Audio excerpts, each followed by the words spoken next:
पेशावर ज़ल्मी की पीएसएल 2025 के लिए जो रिटेंशन लिस्ट है वो मेरे पास आ गई है। जिन 8 प्लेयर्स को वो रिटेन करने जा रहे हैं इसकी डिटेल्स मैं आपसे शेयर करता हूं। और इसमें भी 3 बहुत हैरानकुन नामों को ड्रॉप कर दिया गया है, जो कि शायद अगर फैंस लिस्ट बनाते तो वो इन तीनों को इस टीम में जरूर रखते, क्योंकि इन्होंने पिछली दफा पेशावर ज़ल्मी के लिए बहुत अच्छा परफॉर्म किया था। जिन 8 प्लेयर्स को पिक किया गया है रिटेंशन लिस्ट के लिए, उसमें से बैट्समैन अगर देखें तो पाकिस्तानी बैट्समैनों में 4 पाकिस्तानी बैट्समैनों को रिटेन किया गया है। नंबर 1 पे उसमें बाबर आजम खुद हैं, जिनकी कप्तानी के बारे में मैंने लास्ट वीडियोस में बताया था कि शायद वो इस दफा कप्तान नहीं होंगे, क्योंकि उन्होंने कहा है कि वो कप्तानी नहीं करना चाहते। और पेशावर ज़ल्मी फिर मोहम्मद हारिस को अगले कप्तान के लिए कंसीडर कर रहा है, लेकिन साथ ही बाबर आजम को वो कन्विंस भी कर रहे हैं कि आप कप्तानी रख लें।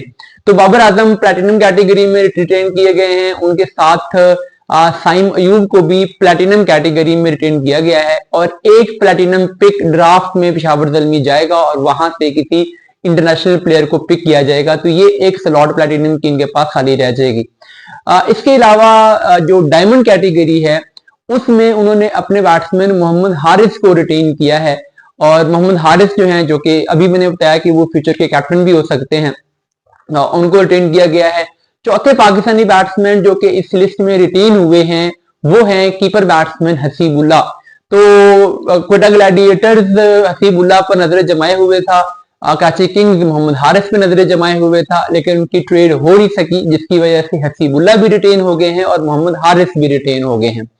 पांचवा बैट्समैन जो रिटेन हुआ है वो हुए हैं टॉम कॉलर कैडमोर, जो कि इंग्लैंड के बैट्समैन हैं, उनको रिटेन किया गया है।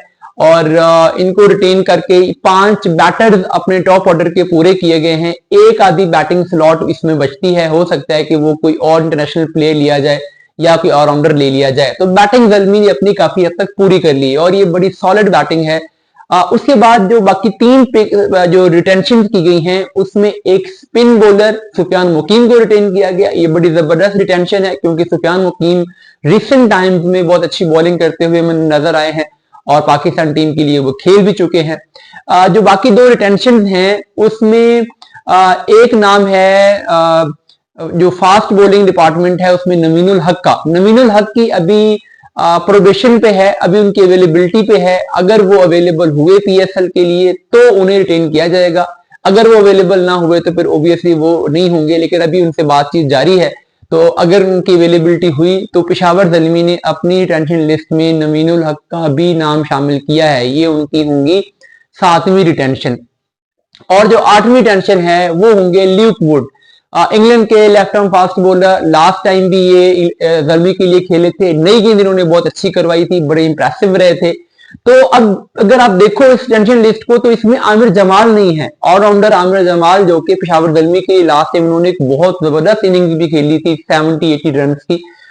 लेकिन पेशावर ज़ल्मी चाहता है कि वो आमिर जमाल को ड्राफ्ट में जाके दोबारा पिक करे। इस तरीके से सलमान अरशाद जो है वो भी रिटेन नहीं हो सके। सलमान अरशाद 3-4 साल से पेशावर ज़ल्मी के साथ हैं।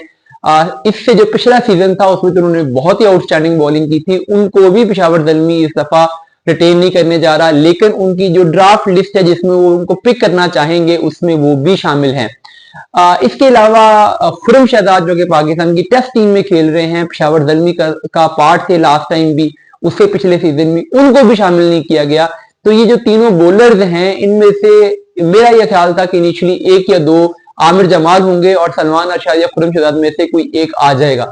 लेकिन ये तीनों के तीनों को ही ड्रॉप कर देना अपनी टीम में की इनिशियल रिटेंशन लिस्ट में से, ये बहुत सरप्राइजिंग है। तो बेसिकली बैटिंग को स्ट्रॉन्ग करने की कोशिश की गई है, बैटिंग कोड स्टेबल की गई है, बॉलिंग में भी 2-3 प्लेयर पिक किए गए हैं, लेकिन अब एक डायमंड पिक इंटरनेशनल प्लेयर आ सकता है और एक प्लैटिनम प्लेयर में अभी भी एक इंटरनेशनल प्लेयर आ सकता है। तो ये जो 2 बड़े प्लेयर और ज़ल्मी में ऐड होंगे, इससे यकीनन ज़ल्मी का जो कॉम्बिनेशन है वो हमें मजीद बेहतर होता हुआ नजर आएगा।